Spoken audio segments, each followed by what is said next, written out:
It's back to the relative safety of the British headquarters. Now on guard duty again.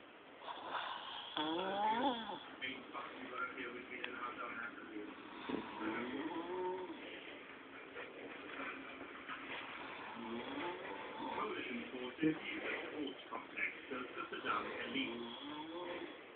It's one of the perks of hosting